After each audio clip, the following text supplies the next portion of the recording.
Oke, assalamualaikum warahmatullahi wabarakatuh. Selamat pagi, selamat bertemu kembali dalam pembelajaran daring. Dan kali ini kita akan belajar materi yang kedua. Kalau kemarin sudah sempat kita bahas prosedur teks, kali ini akan kita bahas adalah teks eksplanasi. Sebelumnya saya tanya dulu, apakah kalian semua sudah tahu terkait teks eksplanasi? Sudah tahu belum? Oke, kalau misalkan belum tahu, saya jelaskan dulu terkait cirinya teks eksplanasi. Ciri teks eksplanasi yang pertama, dia itu berupa fenomena. Bisa fenomena alam, fenomena budaya, atau fenomena sosial. Tuh. Kemudian ciri yang keduanya, dia paling penting ini ya, bisa dijabarkan dalam sebab dan akibat atau mengapa dan bagaimana. Jadi, kalau kalian bicara teks eksplanasi, siap-siap untuk menjelaskan sebab dan akibatnya atau mengapa dan bagaimananya.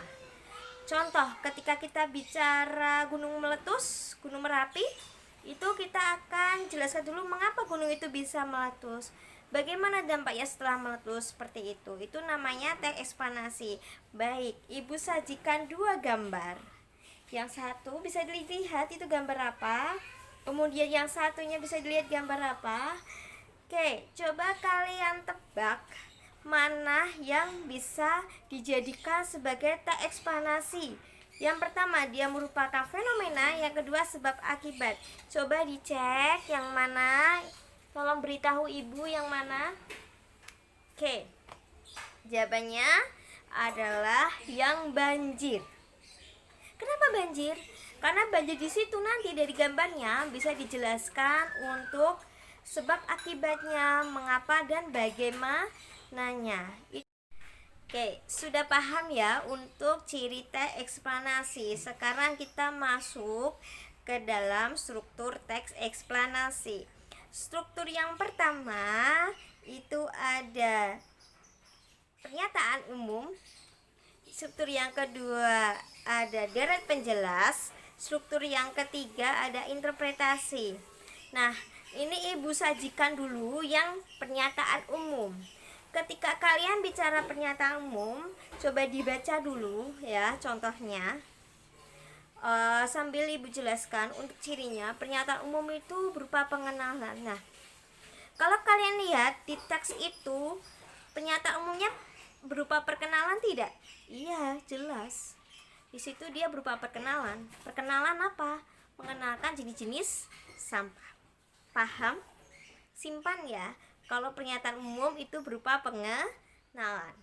Kita lanjut yang kedua, kita masuk ke deret penjelas. Nah, deret penjelas itu adalah rohnya untuk teks eksplanasi. Kenapa? Karena di situ berupa cirinya, dia menjaga sebab, akibat, atau mengapa dan bagaimana. Nah, ini sudah Ibu sajikan ya untuk contohnya deret penjelas. Kalau kalian baca, sebetulnya kenapa dia bisa disebut sebagai deret penjelas? Apa dia menjelaskan pengertian lagi? Ibu rasa enggak ya. Di situ dia sudah mulai menjelaskan dampak dari sampah. Di situ dikatakan dampak dari sampah ada dua, demam berdarah dan banjir. Jadi benar ya, kalau dia penjelas berisi sebab, akibat. Paham? Keep ya untuk deret penjelas. Kemudian yang ketiga kita masuk ke interpretasi. Ini sudah ada gambarnya teks untuk interpretasi. Sambil kalian baca, Ibu jelaskan sebentar. Untuk interpretasi, dia itu berisi bisa kesimpulan, yang kedua bisa pandangan dari si penulis. Nah, kalau kalian lihat yang di teks ini berupa pandangan penulis atau kesimpulan? Apa coba Ibu dikasih tahu? Ya, yang di sini dia bicara pandangan penulis. Kenapa? Karena di situ penulis memberikan pendapat.